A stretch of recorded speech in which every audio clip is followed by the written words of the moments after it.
Morning, bom dia, segundo ano. Hoje eu vou apresentar para vocês as correções da semana 1, 2, 3 e 4 do PET volume 2. Aqui vocês já têm as respostas, eu vou seguindo com vocês aqui as questões, tá? A primeira questão é aquela questão que tem lá a professora, vem uma aluna chegando e ela pergunta o que expressa, o que a professora expressa. Então, a primeira resposta da semana 1, a primeira questão, vai ser aquela opção que começa com a palavrinha a intenção, tá? Lá eu tô falando assim porque não tem lá A, B e o C, tem só parênteses, então vai começar com a palavrinha a intenção.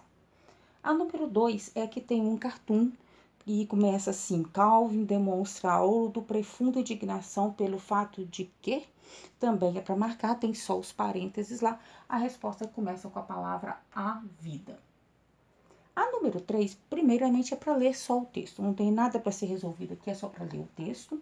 Na número 4, quer saber o significado, o sinônimo da palavra without doubt. Qual seria o sinônimo de without doubt, que é sem dúvida, e que tem aqui o sinônimo é a palavra surely, que significa certamente. Já na questão 5, de acordo com a frase seguinte, é para vocês marcarem uma sinônima dessa frase seguinte aí, tá? Então, a resposta certa é aquela que começar com a palavra os Amundawa, tá? Que é uma tribo lá que foi falada no texto. A número 6 é para falar o que a tirinha tem a ver com o texto. A primeira tirinha, tá? Com o segundo texto. É que todos os dois estão relacionados com o tempo. Na semana 2, vem lá um texto também com 5 itens e que é para vocês colocarem se esses 5 itens estão relacionados a quê? Quais palavras? Tem as palavras lá nationalism, culture, diversity, minority e community. Está relacionado com a palavra community. A número 2 da segunda semana, tem uma charge, é só para ler também. A número 3, de acordo com a mensagem da tirinha, podemos concluir que a opção certa aqui começa com a palavra o professor. No caso, é o professor, não é mais o detentor de conhecimento. Na 4, é para ler também o texto.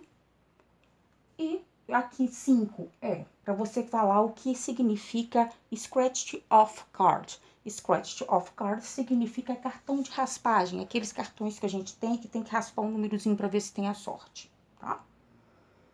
A 5 é para colocar verdadeiro ou falso. A ordem certa ficou true, true, false, false, que significa verdadeiro, verdadeiro, falso e falso. A semana 3 tem outro cartoon e é para vocês marcarem no cartoon acima, o pai se dirige ao filho por meio de, ele vai dando para o filho um conselho. Na número 2, it's normal for a boy's voice to change at your age, don't be afraid. Então, para concluir essa frase, a expressão correta aí, a palavra correta, seria a palavrinha so, que significa então. A 3 é para passar para o imperativo negativo. Isso eu já falei que aqui também não tem nada de sério, nada de problema nenhum nessa questão. É só acrescentar na frente de cada verbo que tem lá, colocar a palavrinha don't. Então fica don't turn on, don't read, don't come. É só colocar o don't, esse don't aqui na frente de cada verbo. A 4 é para vocês colocarem verdadeiro, é para ler só. Tá? Tem um texto lá do The Little Prince, que eu até dei a tradução na explicação anterior, tá? Na introdução de como que era para ser feito os exercícios. Na 5, para colocar verdadeiro ou falso, fica verdadeiro, verdadeiro, falso, true, true, false. A 6, a expressão que significa come across, que é sinônimo de come across, é aquela que começa com a palavrinha find. Find unexpectedly by chance, que é encontrar inesperadamente. A 7, o que está relacionado à palavrinha one. Lá no texto, a palavrinha one está relacionado com children.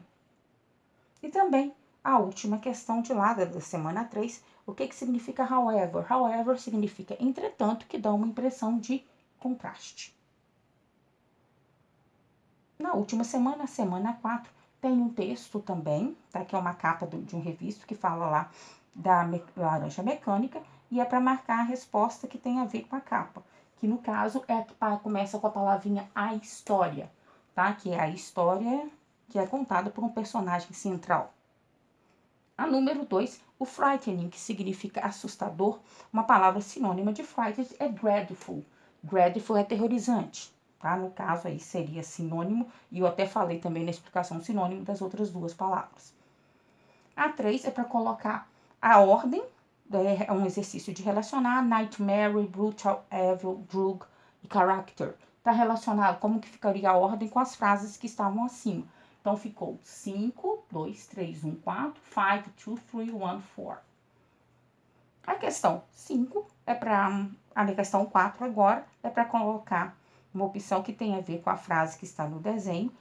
Aqui começa com a store, todas as duas lá começam com a store, mas sim o primeiro parênteses, tá? Aqui nesse a store é o primeiro parênteses que é o certo. 5 tem a questão de marcar também, whose significa de que, e que dá um sentido de posse, que eu deixei bem claro lá na introdução, quando eu estava falando a explicação sobre esses exercícios.